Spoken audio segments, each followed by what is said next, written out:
మేము గత 2 రోజులుగా నిన్న ఈ రోజు గౌరవ స్పీకర్ గారిని కోరినాం. సెషన్ నడుస్తోంది కాబట్టి ఏదో కుంభకోణము లంబకోణము అని గవర్నమెంట్ క్యాబినెట్లో ఏదో గంటన్నర సేపు తర్కం చేసింది, చర్చించింది, పరిశోధించింది, సాధించింది, ఏదో కనిపెట్టినరు అని చెప్పి లీక్లు ఇస్తూ ఉన్నారు. మేమేమి అడిగామంటే ఈ 4 గోడల మధ్యన 4 సన్నాసులు మాట్లాడేందుకు 4 కోట్ల ప్రజల ముందు చర్చ పెడదాం, దూద్ కా దూద్ పానీ కా పానీ అవుతుంది, ఊకే లొల్లేంది బొబ్బేందని అడిగినాం. కానీ ప్రభుత్వం ఎంత భయపడుతుందంటే ఇక్కడ వాళ్ళకు కూడా తెలుసు విషయం, ఇందులో ఏం లేదు, చేసేది లత్కోరు పని కాబట్టి సాటుమాటుకు చేయాలి తప్ప ఓపెన్గా చేస్తే ఇజ్జత్ పోతుంది. అందుకే తప్పించుకోలేక మింగలేక కక్కలేక ఓపెన్గా ఇలానే అసెంబ్లీలో కూడా అడిగినా, పెట్టు దమ్ముంటే చర్చ పెట్టు అసెంబ్లీలోని స్పీకర్ గారిని అడిగినా, చర్చకు రారు. నిన్న రేవంత్ రెడ్డికి ఉత్తరం రాసిన, ఏదో కేసు పీస్ అంటున్నావు కదా, పెట్టు చర్చ అసెంబ్లీలో దమ్ముందా అని అడిగిన, పత్తలేదు. రేపో లేకపోతే ఎల్లుండో ఆయనతో అసెంబ్లీ ఏదో నడిపించినట్టు చేసి తూతూ మంత్రంగా మైకులు వలిగేటట్టు ఏదో సేమ్ సోది ఉపన్యాసాలు చెప్పి అవతల పడతారు తప్ప ఈ విషయం మీద చర్చించే దమ్ము ప్రభుత్వానికి లేదు. అసలు ఫార్ములా ఈ ఏంది, అసలు హైదరాబాద్ ఈ ప్రీ ఏంది, అసలు జరిగింది ఏంది. అందుకే అనివార్య పరిస్థితులు, ఎందుకంటే ప్రభుత్వానికేమో చర్చకు ముందుకొచ్చే దమ్ము లేదు, చర్చలో పాల్గొనే సత్తా లేదు, ముఖ్యమంత్రికి చర్చలో పాల్గొని కళ్ళలో కళ్ళు పెట్టి చూసి ధైర్యంగా ఇది జరిగింది తప్పు అని రుజువుపించే శక్తి లేదు. ఏదో కేసు పెట్టాలనే ఒక సాడిస్ట్ మెంటాలిటీ తప్ప ఇవాళ జరిగిందేందో కనీసం మీ ద్వారానన్నా ప్రజలకు చెప్పాలా. ముఖ్యంగా తెలంగాణ ప్రజలకు ఎవరైతే ఇవాళ మమ్మల్ని ఎవరైనా రోడ్డు మీద గుర్తుపడుతున్నారంటే దానికి కారణం తెలంగాణ ప్రజలు. ఎందుకంటే వారు ఓట్లేస్తే నేను ఇప్పటికీ 5 సార్లు ఎమ్మెల్యేగా గెలిచినవాడిని, ఉప ఎన్నికతో కూడా కలుపుకుంటే 5 ఎలక్షన్లు గెలిచినవాడిని. కాబట్టి తప్పకుండా వారికన్నా నిజాలు చెప్పాలా అన్న ఉద్దేశంతో ఈరోజు ఈ ప్రెస్ కాన్ఫరెన్సు మా సోదరుడు నరేందర్ రెడ్డి గారిని ఆహ్వానించడానికి, అదేవిధంగా మరి ఈ విషయంలో కూడా వాస్తవాలు ప్రజలకు చెప్పడానికే నేను ప్రత్యేకంగా ఈ ప్రెస్ కాన్ఫరెన్స్ నిర్వహిస్తాను. జరిగింది ఏంది మీకు లాస్ట్ టైం కూడా చెప్పాను, మళ్ళీ ఒక్కసారి చరివిత చరణం అయినప్పటికీ కొద్దిగా మీకు బోర్ కొట్టినప్పటికీ దయచేసి సావధానంగా వినాలని రిక్వెస్ట్. హైదరాబాదులో ఇండియాలో ఈ car racing, motor sports racing అనేది రావాలని, ఈ క్రీడగా బహుళ ప్రాచుర్యం పొందిన ఈ మోటార్ స్పోర్ట్ రేసింగ్ ఏదైతే ఉందో ఇక్కడికి తేవాలని చాలా ప్రయత్నాలు గతంలో కూడా జరిగినాయి. చంద్రబాబు నాయుడు గారు ముఖ్యమంత్రిగా ఉన్నప్పుడు 2001వ సంవత్సరంలో ఆనాడు ఫార్ములా 1 రేస్ని ఇక్కడికి తేవాలని, చాలామంది మిత్రులు కూడా మీడియాలో ఫార్ములా 1ని ఫార్ములా ఈని కలగాపులగం చేసి వాడుతున్నారు. దయచేసి అందుకే మీకు వివరంగా చెప్తాను. ఫార్ములా 1, 2, 3, 4 అవేమో regular internal combustion engines, ice engines అంటారు వాటితో జరిగే రేసులు. ఫార్ములా ఈ అంటే ఎలక్ట్రిక్ వాహనాలతో జరిగే రేసు ఫార్ములా ఈ. ఇవన్నీ కూడా FIA కిందికి వస్తాయి, ఫెడరేషన్ ఆఫ్ ఇంటర్నేషనల్ ఆటోమొబైల్స్ అని, దాని కిందికి వస్తాయి.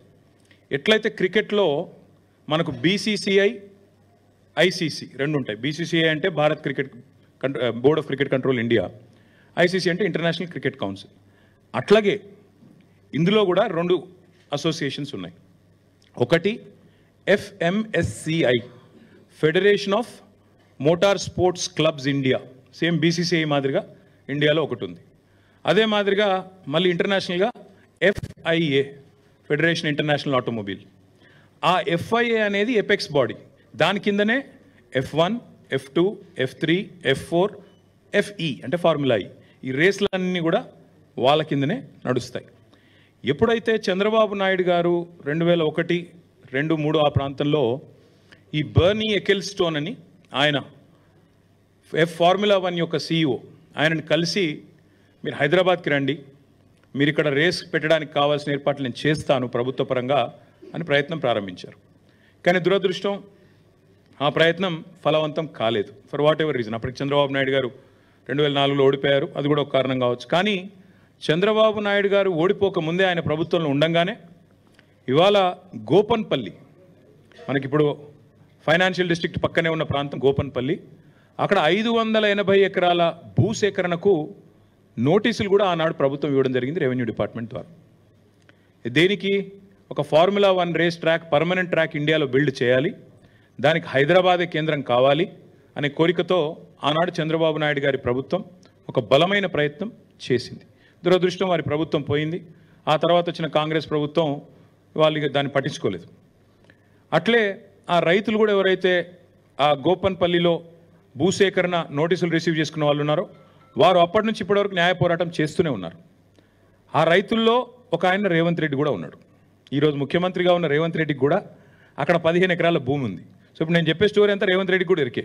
ఆయన గుంజుకున్నాడా లేకపోతే నిజంగానే రిజిస్టర్ చేసుకున్నాడా అది నాకు ఎరకలేదు. కానీ గోపనపల్లిలో భూమి ఉందని ఆయన అఫిడవిట్లో కూడా చూపెట్టిండు. ఎలక్షన్ అఫిడవిట్లో కూడా రేవంత్ రెడ్డి గారి ఎలక్షన్ అఫిడవిట్లో కూడా నాకు 15 ఎకరాల భూమి గోపనపల్లిలో ఎక్కడైతే ఫార్ములా 1 కోసం ఆనాటి అప్పటి తెలుగుదేశం ప్రభుత్వం భూసేకరణ నోటీసులు ఇచ్చిందో అందులో నాకు కూడా ఉన్నది అని చెప్పి రేవంత్ రెడ్డి గారు కూడా అఫిడవిట్లో ఎలక్షన్ అఫిడవిట్లో కూడా మొన్న 2023 ఎలక్షన్ అఫిడవిట్లో కూడా డిక్లేర్ చేశారు.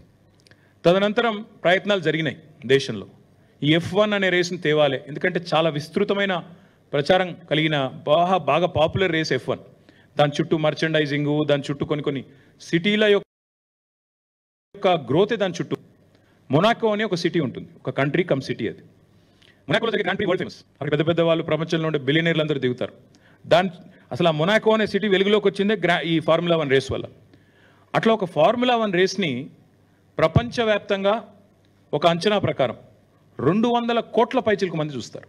2 బిలియన్ ప్లస్ పీపుల్ చూస్తారు. అంత popular racing formula 1 racing. So మన దేశంలో కూడా ప్రయత్నాలు జరిగి చివరికి ఉత్తరప్రదేశ్లో అప్పుడు జేపీ గ్రూప్ అని ఉండేది, ఇప్పుడు కూడా ఉన్నట్టుంది, జయప్రకాష్ గ్రూప్. నోయిడాలో వారు ఒక ట్రాక్ కట్టారు. పెద్ద ట్రాక్ కట్టి ఆ ట్రాక్లో ఫార్ములా 1 వాళ్ళని ఒప్పించి మొత్తానికి ఉత్తరప్రదేశ్ నోయిడాలో డబ్బులు మేము పెడతాము అని చెప్పి 1700 కోట్ల రూపాయలు ఖర్చు చేసి, ఇది ఎప్పుడు నేను చెప్పేది 2009-10 ఆ ప్రాంతంలో 1700 కోట్ల రూపాయలు ఖర్చు చేసి ఆనాడు 2009, 10, 11. ఎందుకంటే ఒక రేస్ అనేది 1 సంవత్సరం కోసం జరగదు. రేస్ అనేది ఎప్పుడైనా కూడా ఒక 4 సంవత్సరాలు 3 సంవత్సరాలు సైనింగే. ఎందుకంటే ఒకటేసారి అట్లా వచ్చి ఇట్లా రేస్ చేసి వెళ్ళిపోవడానికి కాదు, ఉండదు. డెఫినెట్గా ఒకసారి దాన్ని ఏమంటారు క్యాలెండర్లోకి రావాలి, ప్రచారం జరగాలి. ఇప్పుడు నేను చెప్పాను అబుదాబి గ్రాండ్ ప్రీ ఉంటుంది, లాస్ వేగస్లో ఉంటుంది, తర్వాత సౌపాలోలో ఉంటుంది. ఇట్లా క్యాలెండర్ ఉంటుంది అనమాట. 12 నెలల్లో ప్రతి 2వ శనివారం ఏదో ఉంటుంది రేసు. అవన్నీ ముందే డిసైడ్ అయ్యి ఉంటాయి ఎక్కడెక్కడ రేస్ జరుగుతుంది అని చెప్తే మోటార్ స్పోర్ట్స్ ఎంతూజియాస్ అందరూ కూడా అయితే టీవీలో చూడడమో లేదా టికెట్లు కొనుక్కొని అక్కడ పోయి రేస్ చూడడమో ప్రత్యక్షంగా ఇవన్నీ జరుగుతూ ఉంటాయి. సో అట్లా ఉత్తరప్రదేశ్కి మొత్తానికి వాళ్ళు పట్టుకొచ్చారు, జేపీ గ్రూప్ వాళ్ళు పట్టుకొచ్చినారు. 3 సంవత్సరాలు జరిగింది race, 9, 10, 11. For whatever reason 3 సంవత్సరాల తర్వాత వాళ్ళకు ఫార్ములా 1 వాళ్ళు ఇక మళ్ళీ మేము రాము ఇండియాకి అని చెప్పి క్యాన్సిల్ చేసుకొని 11 తర్వాత వాళ్ళు వెళ్ళిపోయినారు. ఈ రీజన్స్ నాకు తెలియదు. కానీ దాదాపు అప్పట్లో జేపీ గ్రూపు అక్కడ ఉత్తరప్రదేశ్ ప్రభుత్వము అందరు కలిసి ఖర్చు పెట్టిన అమౌంట్ 1500 నుంచి 1700 కోట్లు. 1500 నుంచి 1700 కోట్ల రూపాయలు ఆ రేస్ నిర్వహణ కోసం ఖర్చు పెట్టారు. సరే, అందులో కొంత రెవెన్యూ కూడా వచ్చి ఉంటుంది, వచ్చిన వాళ్ళు చూడడానికి, స్పాన్సర్స్, దానికి దీనికి కొంత రెవెన్యూ కూడా వచ్చి ఉంటుంది. తర్వాత ఇంకా మళ్ళీ భారతదేశంలో మోటార్ స్పోర్ట్స్ రేసులు ఆ స్థాయిలో ఎన్నడూ జరగలేదు, చిన్నవి జరుగుతుంటాయి. ఫార్ములా 4 రేస్ అని మొన్ననే చెన్నైలో జరిగింది. నిన్నగాక మొన్న మీరు చూసింటారు, అమిత్ షా గారు జమ్మూ కాశ్మీర్లో ఫార్ములా 4 రేస్ జరిగింది, ఇది గర్వకారణం భారతదేశానికి అని కూడా మొన్ననే ట్వీట్ చేశారు, చూసింటారు మీరు. అట్లాగే చెన్నైలో మొన్ననే అక్కడి ప్రభుత్వం స్టాలిన్ గారు, వారి కుమారుడు డిప్యూటీ సీఎం ఉదయ్ స్టాలిన్ 42 కోట్లు ప్రభుత్వం నుంచి ఖర్చు పెట్టి ఫార్ములా 4 రేస్. ఫార్ములా 4 అంటే నిజంగా చెప్పాలంటే ఫుడ్ చైన్లో చాలా కింద ఉంటుంది. F1 తర్వాత F2 తర్వాత F3 తర్వాత F4 అలా. సో ఈ రకంగా ఈ రేసుల కోసం దేశవ్యాప్తంగా పోటీ ఎప్పటి నుంచో ఉంది. సో ఆ క్రమంలో గత 10, 11, 12 సంవత్సరాలుగా ఒక కొత్త ట్రెండ్ స్టార్ట్ అయింది. ఈరోజు మనం 2024 సంవత్సరంలో ఉన్నాం, ఇంకా 4 రోజులు అయితే 2025లో ఉంటాం. గత 2013-14 నుంచి ఎప్పుడైతే ఐస్ ఇంజన్ పోయి, ఐస్ అంటే ఇంటర్నల్ కంబషన్ ఇంజన్, డీజిల్ పెట్రోల్తో నడిచే ఇంజన్లు, అది పోయి ఎలక్ట్రిక్ వాహనాలు రావడం స్టార్ట్ అయిందో, ఎలక్ట్రిక్ వెహికల్స్ రావడం స్టార్ట్ అయిందో, అప్పటి నుంచి రేసింగ్లో కూడా ఎలక్ట్రిక్ వెహికల్స్ని తీసుకురావాలనే ఒక కొత్త కాన్సెప్ట్తోని ఈ ఫార్ములా ఈ అంటే ఈ అంటే ఎలక్ట్రిక్, ఆ రేసింగ్ స్టార్ట్ అయింది. ఆ రేసింగ్ స్టార్ట్ అయిన తర్వాత దానికి కూడా విస్తృతమైన ప్రచారం వచ్చింది, దానికి కూడా విపరీతమైన ప్రచారం, విపరీతమైన అట్రాక్షన్ వచ్చింది. సో ఈ క్రమంలో మన గవర్నమెంట్ తెలంగాణలో ఇక్కడ టీఆర్ఎస్ గవర్నమెంట్, బీఆర్ఎస్ గవర్నమెంట్ ఏర్పడిన తర్వాత 2014లో మేము చాలా ఆలోచన చేసినాం, ఏ సెక్టర్స్లో మనం పెట్టుబడులు ఆహ్వానించవచ్చు, ఏ రంగాల్లో మనం విస్తృతంగా తెలంగాణ ప్రయోజనాలను కాపాడవచ్చు. ఆ ఉద్దేశంతో 14 థ్రస్ట్ ఏరియాస్ అంటారు, 14 కీలక రంగాలను ఐడెంటిఫై చేసి మా ఇండస్ట్రియల్ పాలసీలో, ఆనాటి టీఆర్ఎస్ గవర్నమెంట్ ఇండస్ట్రియల్ పాలసీలో 14 రంగాలను ఐడెంటిఫై చేశాం. అందులో ఒకటి ఆటోమొబైల్ రంగం, అందులో ఒకటి రెన్యూవబుల్ ఎనర్జీ. ఆటోమొబైల్ రంగం, అదేవిధంగా రెన్యూవబుల్ ఎనర్జీ రంగం. ఈ రెండిటి కలయికనే ఎలక్ట్రిక్ వెహికల్స్. అందుకే ఏమనుకున్నామంటే ముందుగా ఎలక్ట్రిక్ వెహికల్ పాలసీ తీసుకొని రావాలి. భవిష్యత్ అంతా కూడా ఎలక్ట్రిక్ వాహనాలది అవుతుంది. ప్రజలు ఈ కాలుష్యంతో సతమతం అవుతూ ఉన్నారు. ముఖ్యంగా ఈ వెహిక్యులర్ పొల్యూషన్ ఏదైతే ఉందో మనం చూస్తూ ఉంటాం. ఎప్పుడైనా బండి మీద పోతుంటే ముంగట బస్సు గుప్పమని ముఖం మీద పొగొడితే ముఖం అంతా మసైపోతుంది. కాబట్టి భవిష్యత్ అంతా ఎలక్ట్రిక్ వాహనాలదే. ఎలక్ట్రిక్ బస్సులు కానీ ఎలక్ట్రిక్ కార్లు కానీ బహుళ ప్రాచుర్యం పొందుతాయి. ఇవి భవిష్యత్తులో ఫార్ములా 1 ఉండకపోవచ్చు, ఉంటే గింటే మళ్ళీ ఫార్ములా ఈ రేసే ఉంటుందని చెప్పి మనం ఈ క్రమంలో, అంటే మళ్ళీ ఒక ఎగ్జాంపుల్ చెప్తా ఉన్నా, అది కూడా చంద్రబాబు నాయుడు గారు చెప్తా ఉన్నా. చంద్రబాబు నాయుడు గారు ముఖ్యమంత్రిగా ఉన్నప్పుడు 2001లో జినోమ్ వ్యాలీ అని ఒకటి పెట్టారు, షామీర్పేట దగ్గర, తుర్కపల్లి దగ్గర పెడితే ఈరోజు ఆ జినోమ్ వ్యాలీ నుంచి ప్రపంచవ్యాప్తంగా మనకి వ్యాక్సిన్ల ఉత్పత్తికి అదొక కేంద్రమైంది, ఒక హబ్ అయింది. అంటే మొక్క ఒకరు నాటొచ్చు, విత్తనం ఒకరు పెట్టొచ్చు, కానీ దాని ఫలాలు అల్టిమేట్గా భవిష్యత్ తరాలకు అందుతాయి. అట్లా ముందు చూపుతో కొన్ని కార్యక్రమాలు ప్రభుత్వాలు చేయాలి, చేస్తాయి. బుద్ధున్న ప్రభుత్వం అంటే చేస్తుంది. మేము కూడా ఏమనుకున్నామంటే తెలంగాణలో కేసీఆర్ గారి నాయకత్వంలో ఆటోమొబైల్ మరియు ఈ రెన్యూవబుల్ ఎనర్జీ ఎలక్ట్రిక్ వెహికల్స్, దీనికి తెలంగాణ భారతదేశంలోనే కేంద్రంగా ఉండాలి అనే ఎజెండాతో ప్రయత్నాలు ప్రారంభించినాం. ప్రారంభించే క్రమంలో స్టడీ చేశాం. చెన్నైలో ఒక ఆటోమొబైల్ కేంద్రం ఉంది, అక్కడ చాలా కంపెనీలు, ఫోర్డ్ లాంటి కంపెనీలు మ్యానుఫ్యాక్చరింగ్ పెట్టాయి. అట్లాగే పూణేలో కొన్ని ఆటోమొబైల్ పార్ట్స్ తయారు చేసే కంపెనీలంతా కూడా అక్కడ ఉన్నాయి. మరి మనం ఏం చేయొచ్చు అని ఆలోచించినప్పుడు మనకు సముద్ర తీరం లేదు, ఈకోసిస్టమ్ లేదు, మరి ఏం చేయాలి అని ఆలోచించి ఎలక్ట్రిక్ వాహనాలను బలంగా ప్రోత్సహిద్దాం, వాటికి సంబంధించిన మొత్తం ఈకోసిస్టమ్ అంతా ఇక్కడే డెవలప్ చేద్దామన్న ఎజెండాతో ఆ క్రమంలో హైదరాబాద్కి ప్రాచుర్యం రావడానికి, హైదరాబాద్ని ప్రపంచ పటంలో ఎలక్ట్రిక్ వెహికల్ ఎంతూజియాస్ట్ దృష్టిలో పెట్టడానికే ఫార్ములా ఈ రేస్ వాళ్ళని అప్రోచ్ అయిన తర్వాత జరిగింది ఏంటి అంటే, మీకు ఒకసారి సీక్వెన్స్ చెప్తాను నేను.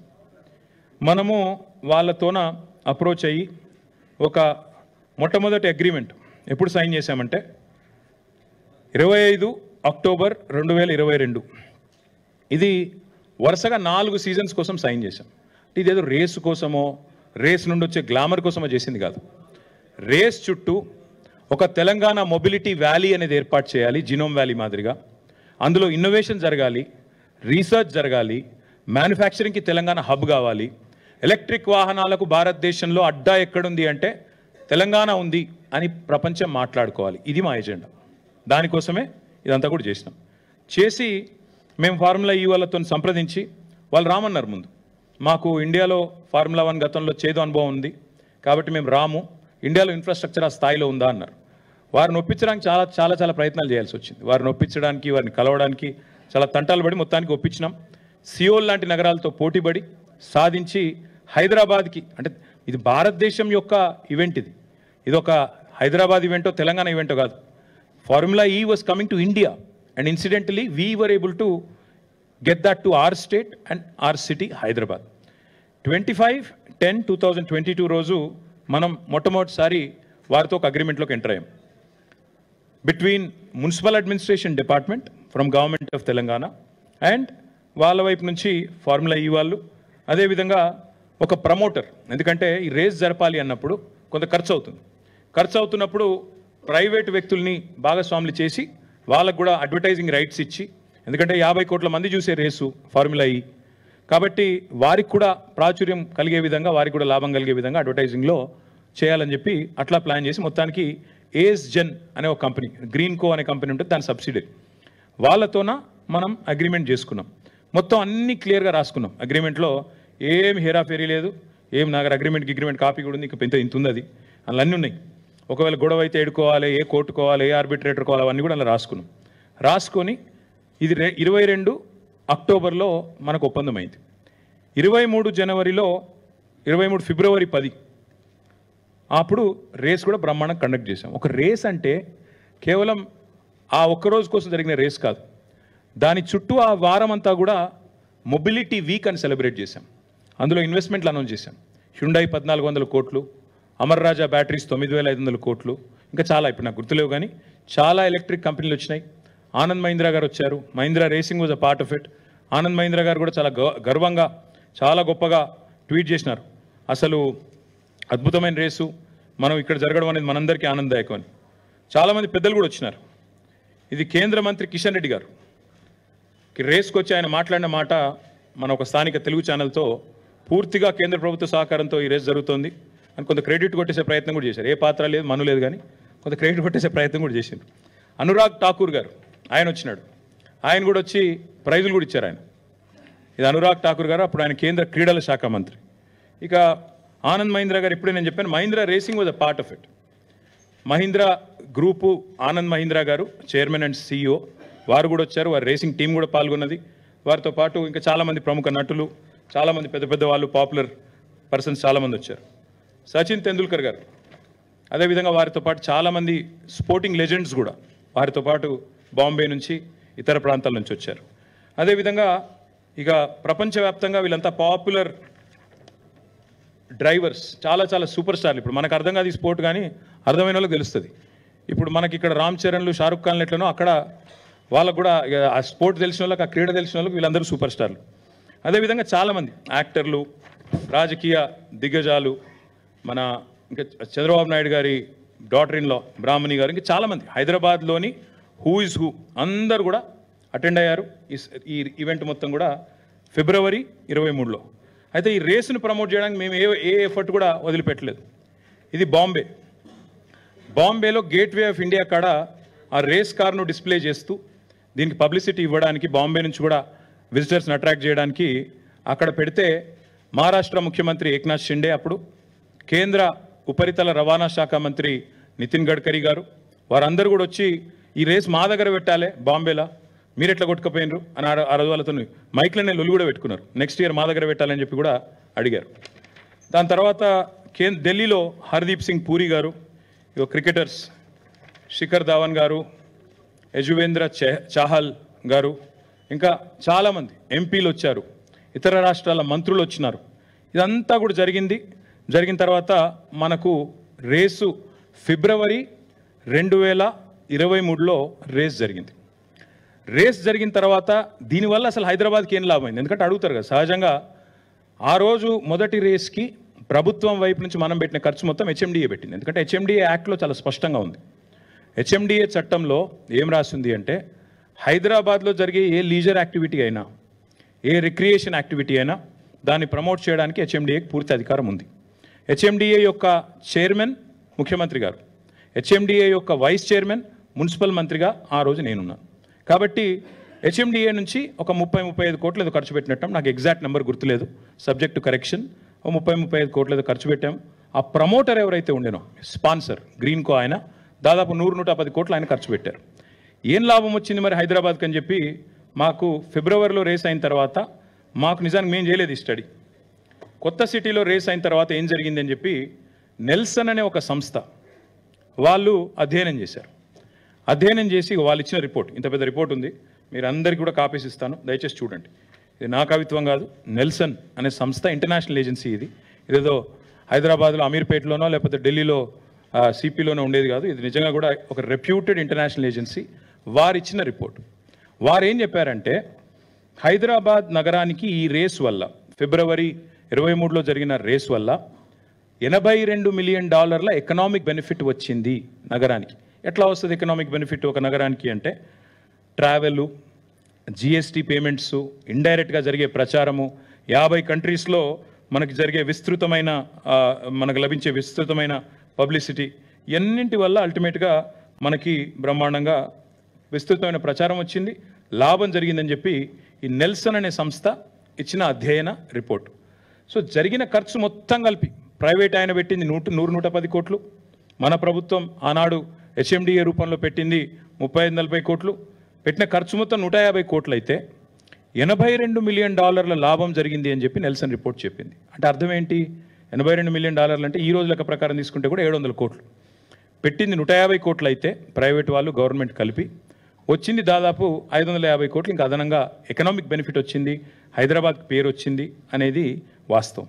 అయితే ఇక్కడ ఏం జరిగింది అంటే హైదరాబాద్కి పేరు వచ్చింది కానీ ఆ ప్రమోటర్ ఆయన గ్రీన్ కో అంటే ఆయన నాకు పైసలు రాలేదు, ఎందుకంటే హైదరాబాద్కి పేరు వచ్చింది, మీ సిటీకి పేరు వచ్చింది, మీ గవర్నమెంట్కి పేరు వచ్చింది, కానీ నాకు పడతలు కాలేదు, ఎందుకంటే నేను 110 కోట్లు ఖర్చు పెట్టినా అనుకున్నంత రాలేదు, కాబట్టి నేను వెనకకు పోతున్నా, నేను నెక్స్ట్ ఇయర్ నేను చేయలేను, మీరు ఎవరినైనా వేరే వాళ్ళను చూసుకోండి స్పాన్సరు అని చెప్పి వారు చెప్పినారు. చెప్పిన తర్వాత ఏమైంది, మేము ఇక 2023 was a busy year for us, ఎందుకంటే ఒకవైపు ఎలక్షన్లు, ఇంకోవైపు ఎలక్షన్ రన్అప్లో చేయాల్సిన చాలా కార్యక్రమాలు ఇవన్నీ ఉంటాయి కదా. సో ఆ క్రమంలో మేమున్నాం. జూన్ మాసం కల్లా అప్పుడు ఇంకా ప్రమోటర్ బ్యాక్అవుట్ అయింది. నాకు ఒక్క నిమిషం మీకు క్లియర్గా చెప్తాను. వీళ్ళు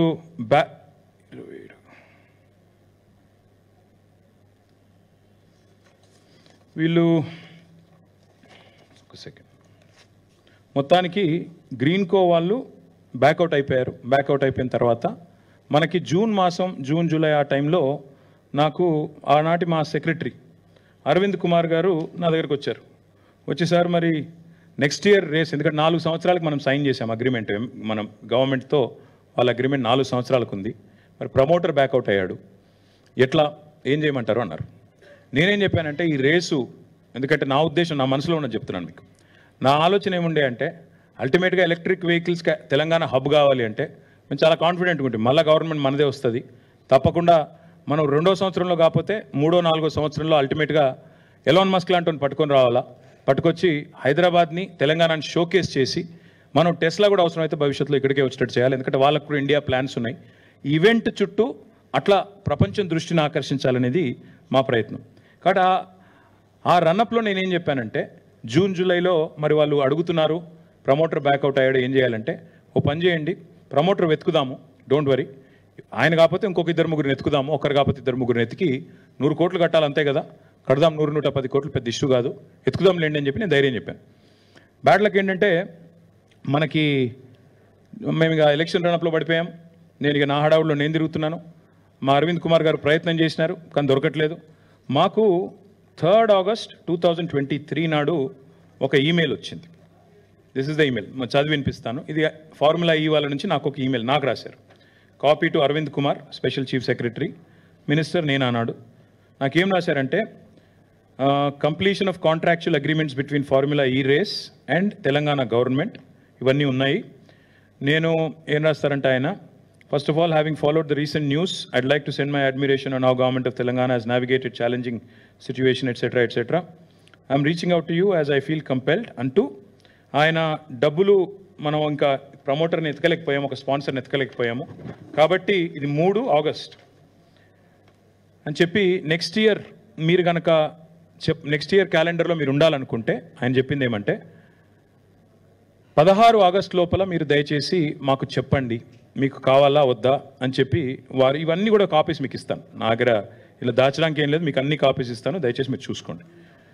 ఇవన్నీ ఇచ్చిన తర్వాత మీరు కావాలంటే ఎప్పుడంటే అప్పుడు మళ్ళీ ఫోన్లో మాట్లాడొచ్చు, నాతో జూమ్ కాల్లో ఉండొచ్చు అని ఆల్బర్టో లాంగో, ఈయన founder and chief championship officer of formula ఈ, ఆయన రాసిన లెటర్ 3 ఆగస్ట్ 2023. దాని తర్వాత మాకు ఇక అప్పుడు ఉన్న ఎలక్షన్ రడప్లో నేనున్నాను. నేనేం చెప్పానంటే అరవింద్ కుమార్ గారికి ఒక పని చేద్దాం, హెచ్ఎండిఏ యాక్ట్లో మనకు లీజర్ యాక్టివిటీ కానీ రిక్రియేషన్ కానీ ఇవన్నీ కూడా ప్రమోట్ చేసేదానికి అవకాశం ఉంది. 55 కోట్లు ముందు కడదాం మనం, ఎందుకంటే రేస్ ఆపుకోవాలి మనం. ఇంపార్టెంట్ పాయింట్ ఏంటంటే ఇక్కడ రేస్ మన దగ్గర ఉండాలి, పోనీయద్దు. ప్రమోటర్ని ఎత్తుకుదాం, ఏముంది మళ్ళీ గవర్నమెంట్లోకి వస్తాం మనం. దయచేసి మనం తర్వాత నవంబర్ 29 తర్వాత మన అధికారంలోకి వచ్చిన తర్వాత ఎవరో ఒకరు నేను పట్టుకుంటాను బ్రదర్, మీరు వరి కాకండి. అమర్ రాజా లాంటి వాళ్ళు ఇంకోరు ఎవరో 20-25 కోట్లు పెట్టమంటే వాళ్ళకి పెద్ద ఇష్యూ కాదు, పెడతారు అని చెప్పినాక ఓకే అని చెప్పేసి అరవింద్ కుమార్ గారు 2 దఫాలుగా 2 ఇన్స్టాల్మెంట్స్లో, ఎగ్జాక్ట్ డేట్స్ కూడా నేను మీకు చెప్తాను, వాళ్ళకి డబ్బులు పంపించడం జరిగింది. ఎప్పుడు అంటే ఒకటేమో 5 అక్టోబర్ 1 25% కట్టారు, తర్వాత అక్టోబర్ 11 2023. మొత్తం కలిపి నాకేమైందంటే అప్పుడు నేను నా హడావుడిలో తిరుగుతున్నాను కాబట్టి వారు మాకు అది పంపించిన తర్వాత ఫైల్ పంపించారు. నాకు మినిస్టర్గా 27 సెప్టెంబర్ నాడు ఫైల్ వచ్చింది, ఏది 55 కోట్లు కట్టాలి అనేది. నేను ఓకే అని సైన్ చేసినాను. సైన్ చేసిన తర్వాత కట్టింది మేము అక్టోబర్ 5 ఒకసారి, అక్టోబర్ 11 రెండోసారి, అంటే 2 ఇన్స్టాల్మెంట్లు కట్టాం. కట్టిన తర్వాత వాళ్ళు డిక్లేర్ చేశారు. ఎప్పుడు? అక్టోబర్ 19.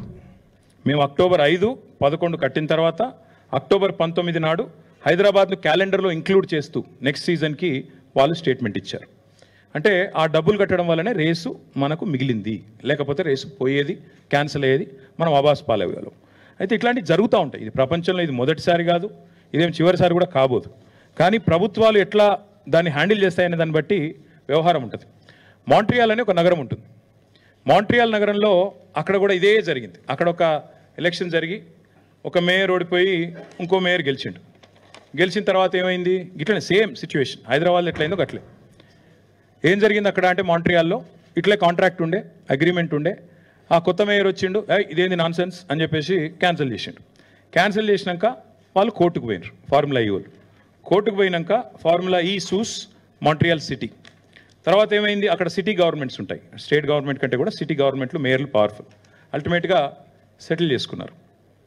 $3 మిలియన్ కడుతూ మాంట్రియాల్ సిటీ ఆ రేసు విషయంలో జరిగిన బ్రీచ్ ఆఫ్ కాంట్రాక్ట్కు బాధ్యత తీసుకుంటూ $3 మిలియన్ కడుతూ సెటిల్ చేసుకున్నారు. ఇదే మొదటిసారి కాదు, చివరిసారి కూడా కాదు. ఇట్లాంటివి జరుగుతూ ఉంటాయి, కాంట్రాక్ట్ బ్రీచ్లు ఇవన్నీ జరుగుతూ ఉంటాయి.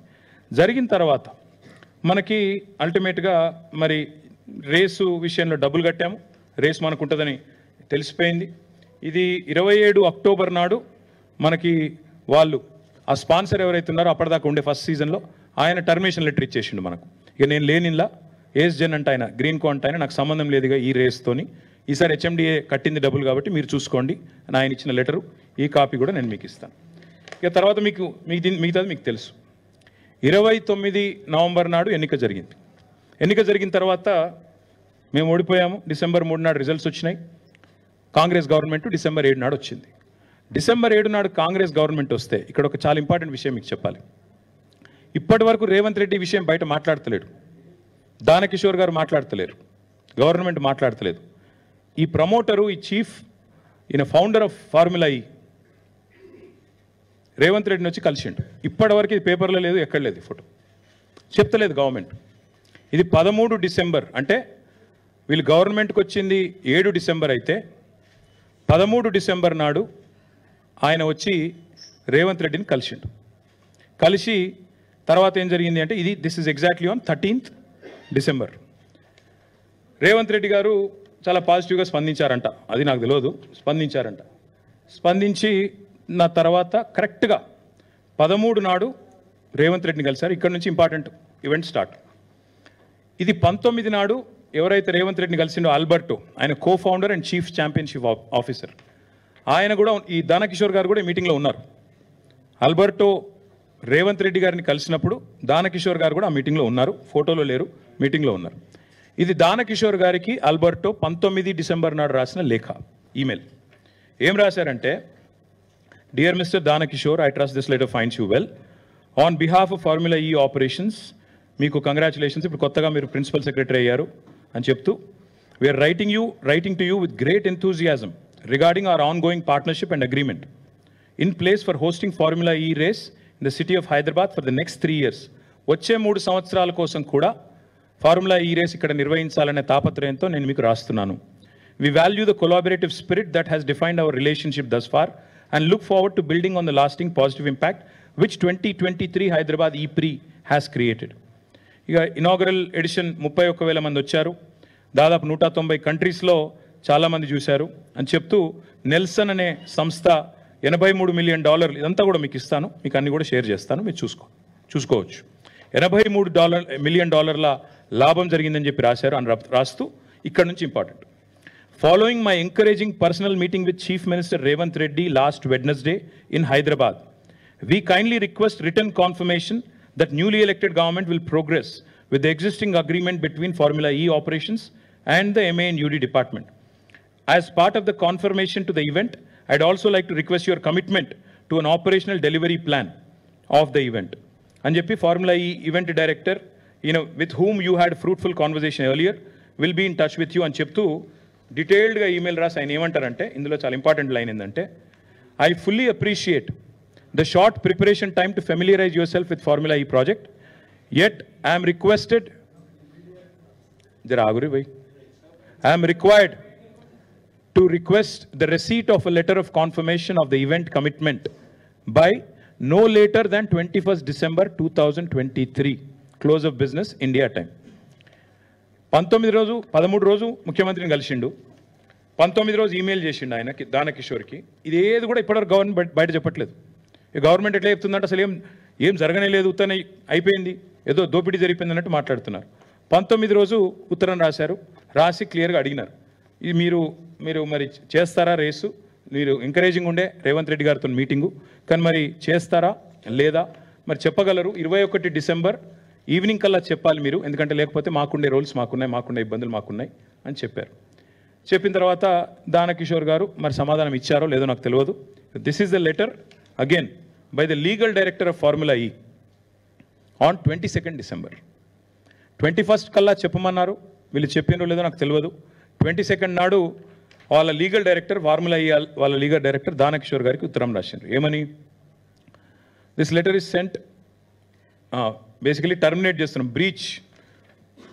బ్రీచ్ జరిగింది, కాంట్రాక్ట్ బ్రీచ్ జరిగింది, మీరు పైసలు కట్టలేదు కాబట్టి మరి dear Danakishore, following our letter dated 19th December which content requirements still unaddressed from your side, FEO has no option but to formally notify you pursuant to section 23.1 of the schedule 2 of the agreement that MANUD department is in material breach of our agreement due to failure to pay a significant amount of fees. ఇక్కడ విచిత్రమైన విషయం ఏంటంటే ఇది, మీరు ఇది వినండి దయచేసి. ఇక్కడ ఏం చెప్పారంటే ఆయన అగ్రిమెంట్ మీరు ఫెయిల్ అయ్యారు, బ్రీచ్ చేశారు అని చెప్తూ మీరు థర్డ్ ఇన్స్టాల్మెంట్ మీరు కట్టలేదు. అంటే మొదటి 2 ఇన్స్టాల్మెంట్లు ఏదైతే మనం పంపామో 5 అక్టోబర్ 11 అక్టోబర్ ఇందాక నేను చెప్పిన 55 కోట్లు అవి ముట్టినాయి, ఆ పైసలు మా దగ్గరికి వచ్చినాయి, కానీ థర్డ్ ఇన్స్టాల్మెంట్ మీరు కట్టలేదు. కాబట్టి ఇక్కడ మేము విధిలేని పరిస్థితుల్లో FE is entitled to terminate the agreement effective immediately. We ask you to remedy the above breach by no later than close of business 26 December 2023. ఇంకో 4 రోజులు సమయం ఇస్తున్నాము, మీరు చేయగలిగితే చేయండి, సాల్వేజ్ చేయండి అని చెప్పారు. కానీ వీళ్ళు చేయలేదు. ఇక్కడ ఇంపార్టెంట్ పాయింట్ ఏంటంటే చాలా స్పష్టంగా వాళ్ళు రాసింది, లీగల్ డైరెక్టర్ రాసిన లెటర్ ఇది దానకిషోర్కి. 2 ఇన్స్టాల్మెంట్లు ముట్టినాయి పైసలు, 3వ ఇన్స్టాల్మెంట్ పైసలు మీరు కడతలేరు కాబట్టి బ్రీచ్ చేస్తున్నారు. అంటే 55 కోట్లు ఇటు పోయినాయి అటు పోయినాయి, అందులోకెళ్ళి వీళ్ళు తీసుకున్నారు, ఇన్లేలు పెట్టినారు ఆన్లైన్లు పెట్టిన అనేది సన్నాస్ మాటలు మాట్లాడుతున్నారో అంతా ఫాల్తూ మాటలు, లత్కోర్ మాటలు అని స్పష్టంగా ఫార్ములా ఈ వల్ల లీగల్ డైరెక్టరు మన సెక్రటరీ గారికి, మన MANUD సెక్రటరీ గారికి పంపిన లేఖ. ఇక దాంతోపాటు ఇక్కడ ఇంపార్టెంట్ పాయింట్ ఏంటంటే ఇక్కడ మనకి ఇది ఇంకా ఇంపార్టెంట్. ఇందాక నేను చెప్పాను మీకు BCCI, ICC, అట్లాగే ఇక్కడ కూడా FMSCI, FIA అని ఉంటాయి. వీళ్ళకి డబ్బులు కట్టడంతో పాటు ICCకి BCCI కూడా ఏదైనా ఈవెంట్ అప్పుడు ఎట్లయితే ఇప్పుడు IPL వాళ్ళు కూడా BCCIకి డబ్బులు కట్టాలి, అట్లాగే ఫార్ములా ఈ రేస్ ఇక్కడ అవుతున్నప్పుడు మనం కూడా వీళ్ళు కూడా వాళ్ళకి డబ్బులు కట్టాలి, FMSCIకి FIAకి డబ్బులు కట్టాలి, కొంత లైసెన్స్ అగ్రిమెంట్ అని ఉంటుంది. దానికి ఒక 74 లక్షల రూపాయలు కట్టారు. కట్టిన తర్వాత విచిత్రం ఏంటంటే ఎప్పుడైతే రేస్ క్యాన్సిల్ అయిపోయిందో, ఇది మీరు చూడాలి, ఇది ఎప్పుడైతే రేస్ క్యాన్సిల్ అయిపోయిన తర్వాత FIA వాళ్ళు అంటే ఫెడరేషన్ ఆఫ్ ఇంటర్నేషనల్ ఆటోమొబైల్ వాళ్ళు ఆ డబ్బులు FMSCIకి పంపించేసారు. రేస్ క్యాన్సిల్ అయింది, ఈ పైసలు మాకు అవసరం లేదు అని చెప్పి 74 లక్షల రూపాయలు లేకపోతే ఏదో మొత్తం అమౌంట్ కరెక్ట్లీ నాట్ నోన్ పంపించిగో ఆ ఈమెయిల్ ఇది FIA నుంచి FMSCIకి పైసలు పంపించేసారు వాపస్. Federation of motor sports club in ఇండియాకు పైసలు కూడా వాపస్ ఇచ్చారు. వీళ్ళు ఇప్పటికి 20 సార్లు దానకిషోర్ గారిని అడుగుతున్నారు, బాబు ఈ పైసలు వాపస్ తీసుకో, మీ డబ్బులు మీరు వాపస్ తీసుకోండి అని అడుగుతున్నారు. వీళ్ళు సమాధానం లేదు. ఎందుకు ఇదంతా ఎందుకు అంటే వీళ్ళ ఎజెండా ఒకటే, ఏదో జరిగింది. ఏం జరిగింది ఇందులో? నాకు నిజంగా బిగ్గెస్ట్ జోక్ ఎక్కడ అనిపిస్తుందంటే ఏసీబీ కేసు అట. ఇలా కరప్షన్ ఎక్కడుంది ఇప్పుడు మీరు చెప్పండి నాకు. 55 కోట్లు మనం కట్టిన డబ్బులు వాళ్ళకు ముట్టినాయని వాళ్ళు చెప్తున్నారు, లైసెన్స్ డబ్బులు వాళ్ళు వాపస్ ఇచ్చినామని వాళ్ళే చెప్తున్నారు. ఇది ఏది కూడా గవర్నమెంట్ బయట పెడతలేదు. ఇవన్నీ దాచి దొంగ కేసు పెట్టి ఏదో జరిగింది నేరం, ఏదో అన్యాయం జరిగింది అని బట్టగాల్చి మీదేసే ఒక లత్కోర్ ప్రయత్నం రేవంత్ రెడ్డి ప్రభుత్వం చేస్తున్నది. ఇది మా వాళ్ళకు తెలవాలి, ముఖ్యంగా మా తెలంగాణ ప్రజలు ఎవరైతే సోదరులు ఎవరైతే మమ్మల్ని గెలిపించినరో, ఎవరైతే ఇవాళ మమ్మల్ని ప్రధాన ప్రతిపక్షంగా కూర్చోబెట్టినరో వాళ్ళకి తెలవాలి. See, let me ask you, you guys should know this. This is a this is a straight forward equation. HMDA account Indian overseas బ్యాంక్లో ఉంది. అందులోకి వెళ్ళి డైరెక్ట్గా డబ్బులు ట్రాన్స్ఫర్ అయినాయి, తబాదలు అయినాయి. ఇండియన్ ఓవర్సీస్ బ్యాంక్ అనేది నేషనలైజ్డ్ బ్యాంక్, అదేం ప్రైవేట్ బ్యాంక్ కాదు, చిన్న చిత్క బ్యాంక్ కాదు. వాళ్ళు ఏది చేసినా వాళ్ళు 100 ట్రాన్స్ఫర్లు చేస్తారు. ఆర్బీఐ, ఇంకో బీఐ, అన్ని బీఐల పర్మిషన్లు తీసుకునే చేస్తారు. డబ్బులు హెచ్ఎండిఏ, మాకు హెచ్ఎండిఏ యాక్ట్ ఎంపవర్స్ అస్. మున్సిపల్ అడ్మినిస్ట్రేషన్ డిపార్ట్మెంట్తో అగ్రిమెంట్ ఉండింది, డబ్బులు పంపాము, డబ్బులు ముట్టినాయని అక్కడ ఆయన చెప్తున్నాడు. తర్వాత లైసెన్స్ ఫీజు కూడా వాళ్ళు క్యాన్సిల్ అయినాక వాళ్ళు వాపస్, ఇప్పుడు ఎవరి వల్ల క్యాన్సిల్ అయిందో కనబడుతూనే ఉంది మీకు. వీళ్ళు చేతగాంతనం వల్ల వీళ్ళకి స్పోర్ట్ అర్థం కాదు, వీళ్ళకి కాన్సెప్ట్ తెలియదు, కాబట్టి వీళ్ళ తెలివి తక్కువతనం వల్ల రేస్ పోయింది. పోయిన తర్వాత ఇవాళ నిజంగా చెప్పాలంటే ఎవరైనా కేసు ఎవరి మీద పెట్టాలండి? రేవంత్ రెడ్డి గారి మీద కేసు పెట్టాలి. ఎందుకు? ఒక ఇంత అద్భుతమైన రేస్ను హైదరాబాద్ కాకుండా చేసి, ఇండియాకు కాకుండా చేసి, ఇండియాను ప్రపంచవ్యాప్తంగా బదనాం చేసినందుకు, ఇజ్జత్ తీసినందుకు ఆయన మీద కేసు పెట్టాలి. నేను ఊరికే అంటలేను, మీరు చూడండి. ఇగో this is report, international report again. దీని క్యాన్సిలేషన్ వల్ల ప్రపంచవ్యాప్తంగా మనకు సిగ్గు. It is a shameful thing. ఇండియాకి జరిగే నష్టం ఇది. మోటార్ స్పోర్టింగ్లో మళ్ళీ కూడా నమ్మడు వీళ్ళను. It's an indelible mark. ఇది మంచిది కాదు వీళ్ళకి అని చెప్పి రేసర్లు, రేస్ డ్రైవర్లు వాళ్ళందరూ మాట్లాడిన మాట. నేను అనేదల్లా నాకు అర్థం కాదు. ఇంకొక మాట కూడా చెప్పాలి చివరిగా, చాలా ఇంపార్టెంట్ ఇది. సరే కేసు వీళ్ళేదో పెట్టిరియాలి, ఎఫ్ఐఆర్ పెట్టిండ్రు. ఫార్ములా ఈవోలు కూడా ఏం చేసినారు తెలుసా? ఇక వాళ్ళు కూడా కేసు వేసారు. ఎందుకంటే ఒరిజినల్ అగ్రిమెంట్లో ఏముంది? ఏం డిస్ప్యూట్ వచ్చినా ఆర్బిట్రేషన్ కోవాలని ఉంది. అందుకే వాళ్ళు ఏం చేసిండ్రు, వీళ్ళు ఇంటర్నేషనల్ చేంబర్ ఆఫ్ కామర్స్, అక్కడ వాళ్ళు ఆల్రెడీ ఆర్బిట్రేషన్ కూడా ఫార్ములా ఈకి ఎంఐఎన్యూడి డిపార్ట్మెంట్ మధ్యన జరుగుతున్న ఈ తగాదా తెలుసండి. ఎట్లా అయితే మాంట్రియాల్కి సంబంధించి ఇందాక నేను చెప్పాను మీకు, మాంట్రియాల్ ఇది మీరు చూడండి. మాంట్రియాల్లో కూడా ఇట్లే రేస్ క్యాన్సిల్ అయింది. క్యాన్సిల్ అయినాక మరి ఫార్ములా ఈ వాళ్ళతో లిటిగేషన్ పోయినరు. ఆఖరికి $3 million లిటిగేషన్ సెటిల్ అయింది. అట్లాగే సెటిల్ చేయాలన్న ఉద్దేశంతో హరీష్ సాల్వే అనే ఒక ప్రముఖ లాయర్ ఉంటారు. ఆ లాయర్ని పెట్టుకొని వీళ్ళు లండన్ నుంచి వీళ్ళు ఈ ఆర్బిట్రేషన్ ప్రొసీడింగ్స్ కూడా వీళ్ళు స్టార్ట్ చేశారు. ఇది ఏది చెప్తలేదు ప్రభుత్వం. ఫార్ములా ఈ వీళ్ళ మీద కేసు పెట్టింది చెప్తలేరు, పైసలు అడుగుతుందో చెప్తలేరు, ఎందుకు రేసు పోయిందో చెప్తలేరు, ఆ పైసలు నిక్షేపంగా ఉన్నాయి, మొదటి 2 ఇన్స్టాల్మెంట్లు అక్కడనే వాళ్ళ దగ్గర ముట్టినాయి అని వాళ్ళు పంపిన రిసీట్లు చూపెడతలేరు. 3వ ఇన్స్టాల్మెంట్ మీరు కట్టలేదు కాబట్టి రేస్ క్యాన్సిల్ అవుతుందని చెప్తలేరు. ఆఖరికి ఎఫ్ఎంఎస్సిఐ దగ్గర వచ్చిన పైసలు, వాపసు వచ్చిన పైసలు అవి తీసుకుంటందుకు కూడా వీళ్ళు ముందుకు వస్తలేరు.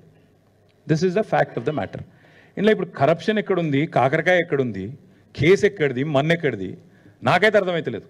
ఇక మీకేమైనా అర్థమైతే నాకు తెలియదు. కానీ ఇలా ఏసీబీ అట. ఏసీబీ అంటే ఏంటంటే యాంటీ కరప్షన్ బ్యూరో. కరప్షన్ లేనప్పుడు ఏసీబీ ఎడికి వస్తుంది? ఏం కేసు ఇది? అసలు మెడకాయ మీద తలకాయ నోడు పెడతాడా ఈ కేసు? అసలు ఎవడన్నా దివానాగాడు తప్ప, హౌలగాడు తప్ప ఎవడన్నా పెడతాడా ఈ కేసు? అందుకే అంటున్నా, ఇలా కన్ఫ్యూజ్ అయ్యేది లేదు, ఏం లేదు. రేవంత్ రెడ్డి చేసే మరొక లత్కోరు ప్రయత్నం మాత్రమే ఇది. నరేందర్ మీద, లగచర్ల రైతుల మీద మొన్న చేసిండు. సరే 37 రోజులు కొట్లాడి 37వ రోజు ఇలా మా సోదరుడు బయటకు వచ్చిండు.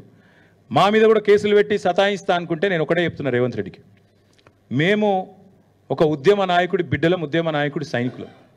ఏనాటికైనా చెప్తున్నా రేవంత్ రెడ్డి, నీలాంటి చిల్లరగాళ్ళ కేసులకు, నీ లత్కోరు పనులకు భయపడేటోడు ఎవడు లేడు. నువ్వు మా ఇంటికి కూడా వీకలేవు, అది కూడా చెప్తున్నాను. నువ్వేం చేసుకుంటావో చేసుకో, భయపడేటోడు లేడు, లీగల్గానే కొట్లాడతాం, అది కూడా చెప్తున్నాను. ఇప్పుడు నేను చెప్పిన ప్రతిదీ మీకు ఇస్తా, కాపీలు చూసుకోండి. రేపు ఏసీబీ అడిగితే వాళ్ళకదే ఇస్తా, పోలీసు వాళ్ళు అడిగితే వాళ్ళకదే ఇస్తా, కోర్టులో కూడా గివే ఇస్తా. బరాబర్ చెప్తున్నా, నేను తప్పు చేయలేదు కాబట్టి నాకు ఆత్మవిశ్వాసం ఎక్కువ, ఆత్మస్థైర్యం ఎక్కువ. ఏ తప్పు చేయకపోయినా కేసు పెడతా అంటే పెట్టుకో, తప్పకుండా ప్రజలు అన్నీ కూడా అధ్యయనం చేస్తారు, అన్నీ కూడా అర్థం చేసుకుంటారు. మా ఎంబడి ఎందుకు పడుతున్నావు మాకు తెలుసు, మీకు తెలుసు. అమృత్ స్కామ్ గురించి మాట్లాడబడితిమి, మూసి లూటీ గురించి మాట్లాడబడితిమి. మరి మీరు చేస్తున్న అరాచకాలు, మీ అన్నదమ్ములు ఇవాళ అదానీ గారి సిమెంట్ ప్లాంట్ కోసం కొడంగల్లో చేస్తున్న అరాచకాలను ఢిల్లీ స్థాయిలో ఎక్స్పోజ్ చేస్తుమి. నీ అదానితో మీ వాళ్ళు అంటగాగుతున్న విధానం, మీ సీక్రెట్ మీటింగ్లు బయట పెడితిమి కోహినూరు హోటల్లో.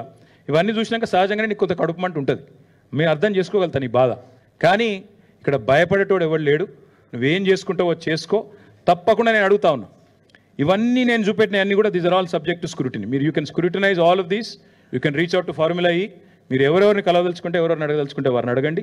తప్పకుండా మేము హైదరాబాద్ బ్రాండ్ ఇమేజ్ పెంచేదానికి, తెలంగాణ బ్రాండ్ ఇమేజ్ పెంచేదానికి, తెలంగాణను ప్రపంచ పటంలో ఎలక్ట్రిక్ వెహికల్స్ రంగంలో పెట్టడానికి చేసిన ఒక ప్రయత్నం ఈ ఫార్ములా ఈ రేస్ అనేది. అందులో ఒక చిన్న అంకం, దానికి 55 కోట్లు అనేది పెద్ద ముచ్చట కాదు, పెద్ద లెక్క కాదు. కాబట్టి దాన్ని ఏదో భూతద్దంలో పెట్టి ఇల్లేదో కుంభకోణం జరిగిందంటే నేను మళ్ళీ చెప్తున్నా, ఆ 55 కోట్లు ముట్టినాయి మా దగ్గర ఉన్నాయి అని ఫార్ములా ఈ వాళ్ళు నీకు ఉత్తరం రాసిండ్రు. ఆ లెటర్ నిమ్మంగటి ఉంది, మీకు ఇస్తాను. అందులో లైసెన్స్ ఫీజు కూడా వాపస్ పంపి తీసుకో నువ్వు వాపస్ 74 లక్షలు 75 లక్షలు అని చెప్పి FMSCI వాళ్ళు నీ గవర్నమెంట్ని అడుగుతా ఉన్నారు, నీ సెక్రటరీని అడుగుతున్నారు. అది కూడా మీరు చెప్తలేరు. అన్నిటికీ మించి ఆల్రెడీ ఫార్ములా ఈ వాళ్ళు మీతో ఆర్బిట్రేషన్ సూట్ కొట్లాడుతున్నారు. అది కూడా నువ్వు చెప్తలేవు. ఇవాళ నా మీద కేసు పెడితే నువ్వు ఫార్ములా ఈ మీద కూడా పెట్టాల్సి వస్తుంది. ఎందుకంటే నేను అనుచిత లబ్ధి చేకూర్చినాను నువ్వు అంటున్నావు. అనుచిత లబ్ధి చేకూరిస్తే ఆల్రెడీ ఆర్బిట్రేషన్ వాళ్ళు నీ మీద వేసిండ్రు. మరి ఫార్ములా ఈతో నువ్వు కేసేస్తే, వాళ్ళ మీద కూడా కేసేస్తే ప్రపంచవ్యాప్తంగా తెలంగాణ ప్రభుత్వం ఇజ్జత్ పోదా? ఇంత ఫ్రివలస్ కేసు, ఎంత హౌలా అయినా, ఎంత హౌలా ప్రభుత్వం ఇది అని చెప్పి తెలంగాణ ప్రభుత్వం లాఫింగ్ స్టాక్ కాదా ప్రపంచవ్యాప్తంగా? Will this not bring international shame to India? అసలు వీళ్ళకు మోటార్ స్పోర్ట్స్ అంటేనే తెలియదు, మూర్ఖులు, రాజకీయ పరిజ్ఞానం లేని వాళ్ళు అని అనుకోరా? ప్రపంచంలో నవ్వుకోరా? కాబట్టి రేవంత్ రెడ్డి గారికి నేను కోరేది, కేసు పెట్టదలుచుకుంటే పెట్టుకో, కానీ ప్రపంచవ్యాప్తంగా తెలంగాణ పరువు తీయకు. ఇప్పటికే రోజు దివ్యమైన తెలంగాణను, దివాలా తెలంగాణ అని మాట్లాడుతున్నారు. ఇంకోవైపు ఇట్లాంటి చిల్లర ప్రయత్నాలు. మేము భయపడం, లీగల్గా ఎదుర్కొంటాం. మా పార్టీ లీగల్ సెల్ చూసుకుంటుంది. న్యాయపరంగా ఏమేం చేయాలో వాళ్ళు చేస్తారు. మీతో నేను కోరేది, మా నాయకులతో నేను కూడా కోరేది ఏంటంటే, ఎలాంటి పరిస్థితినైనా శాంతియుతంగానే ఎదుర్కొంటాం. మేము ప్రజాస్వామిక పద్ధతుల్లో నిరసనలు చెప్తాం, ప్రజాస్వామిక పద్ధతుల్లోనే ఉంటాం తప్ప ఉద్యమాన్నే ప్రజాస్వామికంగా శాంతియుతంగా నడిపిన వాళ్ళు. పొరపాటున కూడా రేవంత్ రెడ్డి లాంటి చిల్లర నాయకుల చిల్లర ఎత్తుగడలకు మేము పడం. 100% చాలా పీస్ఫుల్గా ప్రొటెస్ట్ చేస్తాం, లీగల్గా కొట్లాడతాం. పొలిటికల్ కేసు కాబట్టి పొలిటికల్గా కొట్లాడతాం. ముమ్మాటికి ఈ ప్రభుత్వాన్ని మాత్రం ఈయన ఎన్ని డైవర్షన్ గేమ్లు ఆడినా, అది కూడా చెప్తున్నాం, మళ్ళీ 420 హామీలు అమలు చేసేదాకా వీళ్ళని మాత్రం వదిలిపెట్టాం. ప్రజలకు ఇచ్చిన ప్రతి వాగ్దానం, 6 గ్యారంటీలు, 13 హామీలు, 420 దొంగ హామీలు అన్నీ అమలు చేసేదాకా వదిలిపెట్టాం. ఎన్ని కేసులు పెట్టుకున్నా అన్నీ ఎదుర్కొంటాం. Thank you. నేను మళ్ళీ చెప్తున్నా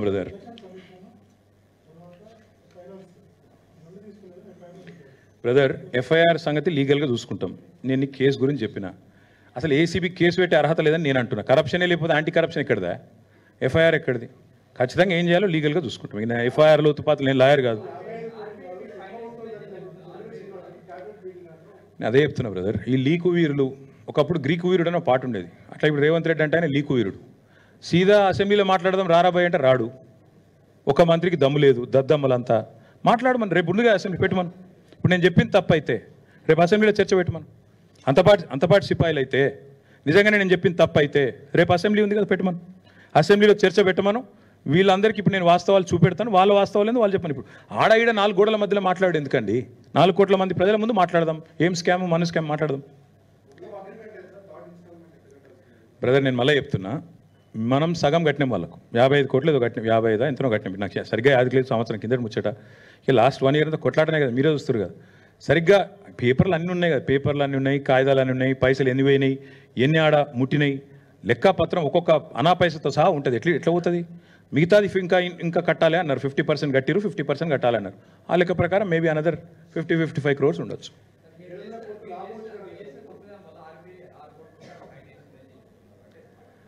ఎవరు చెప్తున్నారు? గవర్నమెంట్ ఎక్కడ చెప్పింది?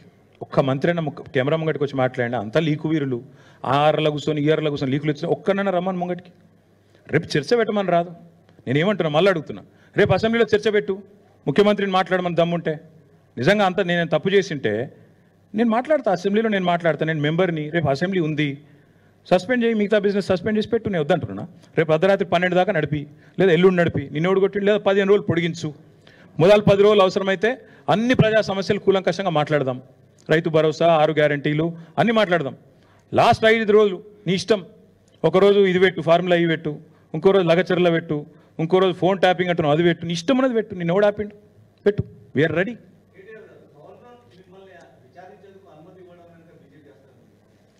బ్రదర్ నేను ఒకటి మాత్రం పక్కా చెప్తున్నా, ఇందులో మరి ఆయనకి ఏం చెప్పినరో నాకు తెలియదు. ఆయన కూడా ఇట్లా ఏమైనా గోల్మాల్ చేయొచ్చు. ఇప్పుడు ఇవన్నీ ఈ డాక్యుమెంట్లు పబ్లిక్ డొమైన్లో లేవు. ఇవన్నీ గవర్నర్ గారికి ఇచ్చితే మేబీ ఆయన కూడా పునరాలోచిస్తున్నారేమో, నాకు తెలియదు. ఇప్పుడు నేను లేనిది నేను అనకూడదు. గవర్నర్ గారిని అనవసరంగా నేను ఆయనకు ఉద్దేశాలు ఆపాదించడం కరెక్ట్ కాదు. ఆయనకు కూడా దొంగ మాటలు చెప్పి ఒప్పించిర్రేమో. ఇప్పుడు వారిద్దరి మధ్యన జరిగిన ఉత్తర ప్రత్యుత్తరాలు, గవర్నర్కు గవర్నమెంట్కు జరిగిన ఉత్తర ప్రత్యుత్తరాలు నాకు తెలియనప్పుడు నేను అనవసరంగా గవర్నర్ గారికి మోటివ్స్ నేను పెట్టడం మంచిది కాదు. కానీ ఒకటి మాత్రం పక్కా, ఇవన్నీ కూడా ప్రభుత్వం దాస్తా వచ్చింది ఈరోజు దాకా. ఫార్ములా ఈతో జరిగిన ఉత్తర ప్రత్యుత్తరాలు, పైసలు ముట్టిన రిసీట్లు, ఇవన్నీ కూడా నేరం జరిగిపోయింది, దొంగతనం జరిగింది అనేది డ్రామా ఆడుతుండ్రో ఇలా నేను బయట పెట్టినా. ఇప్పుడు నేను చెప్పింది తప్పు అయితే let chief minister hold a discussion tomorrow in assembly. Brother ఇవాళ ఎఫ్ఐఆర్ అయిందట, ఒక నిమిషం, ఎఫ్ఐఆర్ అయిందట. ఇప్పుడు నేను గింత చెప్పినాక కూడా మెడకాయ మీద తలకాయ ఉన్నాడైతే గింత చెప్పినాక లెంపలేసుకున్నారే తప్పు జరిగింది అని చెప్పి సపడే కూకోవాలి. ఇక నేను బుద్ధి తక్కువని, నేను ఎవరినైతే వాడిని అరెస్ట్ చేస్తా, ఎల్ఎన్టీ సిఎఫ్ఓని కూడా అరెస్ట్ చేస్తా, ఆయన కేవలం ఒక మాట అన్నాడు కాబట్టి నాకు నచ్చలేదు కాబట్టి నేను అరెస్ట్ చేస్తా అనే మూర్ఖులతో ఏం మాట్లాడతాం? నేను ఒకటే చెప్తున్నా బ్రదర్, లీగల్గా నేను ఏ తప్పు చేయలేదు, నాకు గుండె ధైర్యం ఉంది, నేనే తప్పు చేయలేదు. ఇప్పుడు మళ్ళీ దాని కాయిదాలు నేను చూపెడుతున్నా, కరప్షన్ లేదు, కాకరకాయ లేదని చెప్తున్నా. ఇది ఏసీబీ అనేది అసలు వాళ్ళకి అర్హత కూడా లేదు ఇందులో ఉండడానికి. Anti corruption bureau has no right to be a part of this investigation because there is no corruption. If there is no corruption, where is anti-corruption bureau? That's my question. So therefore, all I'm saying is, we'll face it legally. Whatever it is, we'll face it legally and politically. Thank you. Get Salem over there.